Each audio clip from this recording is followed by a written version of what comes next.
Mes chers frères et mes chères sœurs, si je fais cette vidéo aujourd'hui, c'est pour parler d'un fléau. Ce fléau est le fait d'enlever le voile après l'avoir porté. Alors, pour commencer, je sais que le porter en France, c'est pas facile. Je sais qu'il y a beaucoup de sœurs qui ont été victimes d'islamophobie. Je sais que c'est pas facile. Mes sœurs, revenez aux raisons qui vous ont poussé à porter ce hijab. À l'époque, vous l'avez porté par foi. Votre foi vous a poussé à porter ce hijab. Vous l'avez fait pour Allah tabarak wa ta'ala. Ne le retirez pas pour les gens. Ne le retirez pas pour les gens. Je sais que c'est difficile. Wallahi al-azim. Je sais combien de portes se sont fermées à votre visage. Quand vous avez cherché de l'emploi, quand vous avez essayé de faire des stages, et ça n'a pas été facile. Mais posez-vous la question, qu'est-ce que je vais répondre à Allah tabarak wa ta'ala quand il va me demander pourquoi est-ce que j'ai laissé un commandement divin? Pourquoi? Alors, on entend des fois certaines de nos sœurs, qu'Allah les préserve et les guide, et on leur souhaite que du bien. Certaines de nos sœurs disent, en fait, c'est mon cheminement spirituel qui m'a amené à enlever le hijab. Stop. Cheminement spirituel, enlever le hijab. Ça colle pas. C'est contradictoire. Ça ne colle pas. Cheminement spirituel, ce qui en découle, c'est plus de bonnes actions, pas moins. Cheminement spirituel, c'est je fais plus d'efforts, pas moins. Donc, ce qu'il faudrait plutôt dire, c'est je suis tombé dans les ruses du diable, ou j'ai une cassure spirituelle, ou bien une dégringolade spirituelle. Ça, on l'entend, et personne n'est à l'abri d'avoir une baisse de foi. Mais par contre, dire qu'en cheminant spirituellement, c'est-à-dire en allant vers Allah, j'ai enlevé le voile, mais ça colle pas.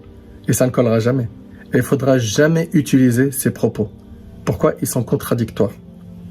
C'est pas possible que quelqu'un, en allant vers Allah, il désobéit à Allah. Ça n'a aucun sens. Ce point-là, j'aimerais bien qu'il soit retenu. Également, quand on fait ce péché, celui qui est d'enlever son hijab, on ne l'affiche pas dans les réseaux sociaux. On ne l'affiche pas. Et le prophète sallallahu alayhi wa sallam, dans le hadith rapporté par Bukhari Muslim selon Abu Hurayra, a dit « Toute ma communauté peut bénéficier du pardon d'Allah sauf al-mujahirin ». C'est ceux qui pêchent en public.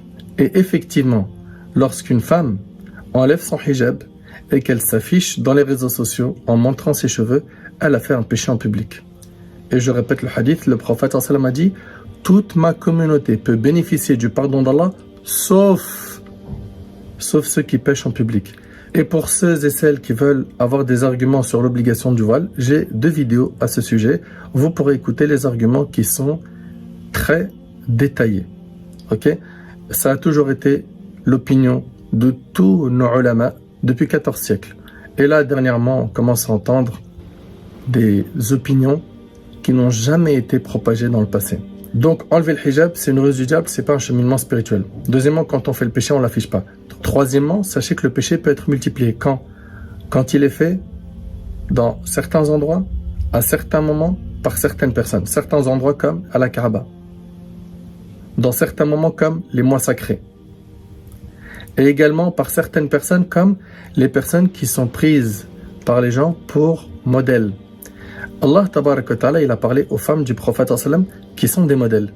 Et il a dit azza wa jal, Ya nisa an-nabi, man ya'ti minkunna bifahisha, bifahishatin mubayyina, yudha'af laha al-'adhabu dhi'fayn.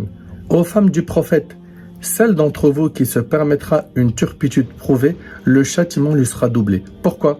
Parce que les femmes du prophète sallam sont des modèles. Les savants déduisent donc que toute personne qui est prise pour modèle, son péché, il est multiplié. Son péché, il est multiplié. Qu'Allah nous en préserve. Également, parmi mes conseils, c'est ne jamais féliciter quelqu'un pour son péché. Mais qui fait ça? Oui, il y en a. Tu vois, par exemple, telle sœur qui enlève son hijab et les gens lui disent « Bravo pour avoir enlevé ton voile. Bravo pour avoir enlevé ton voile. » Vous savez, je ne vais pas passer par 4 chemins. Lisez dans les livres de spiritualité. D'accord? Comme ça, vous ne dites pas, le frère Nader, il est dur, il est méchant, etc.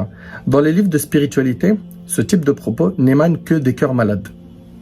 Quelqu'un qui félicite quelqu'un pour avoir désobéi à Allah, ça vient d'un cœur malade. Et j'implore Allah subhanahu wa ta'ala de guérir les cœurs de nos frères et de nos sœurs. Également, et ça c'est le dernier point, comprenez que derrière tout cela, il y a un nouveau message qu'on veut faire passer. Derrière ces imams qui disent que le voile n'est pas obligatoire, ces femmes qui sont influentes et qui enlèvent le hijab, il y a un message qu'on veut faire passer, qu'on veut propager. C'est quoi? C'est le fait en fait de se faire passer pour des gens qui ont une compréhension qui émane d'esprits éclairés. Alors que nous, notre seule lumière est celle de notre religion.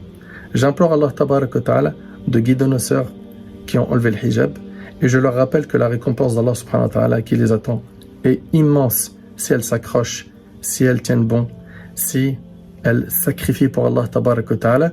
Allah azza wa jal leur facilitera bi'idhnillah si elles s'en remettent comme il le faut à lui.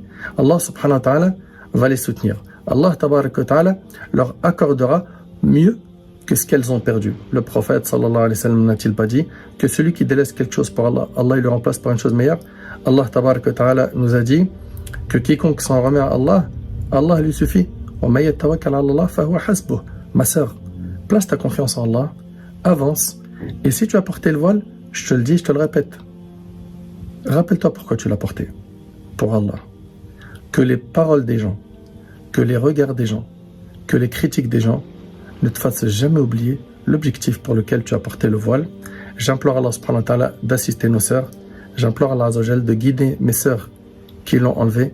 Souvent, ce sont des sœurs de bonne famille, des sœurs qui, subhanallah, elles ont des fois des parents qui sont très investis dans la religion. Si il vous arrive, mes sœurs, de désobéir à Allah subhanahu wa ta'ala en enlevant le hijab, ne l'affichez pas. Ayez au moins de la pudeur envers votre Seigneur azza wa jal et demandez à Allah tabarak wa ta'ala de vous guider, d'améliorer votre situation et on fera des doigts pour vous. Qu'Allah subhanahu wa ta'ala vous facilite, qu'Allah subhanahu wa ta'ala vous pardonne ce péché et qu'Allah vous ramène à la vérité rapidement.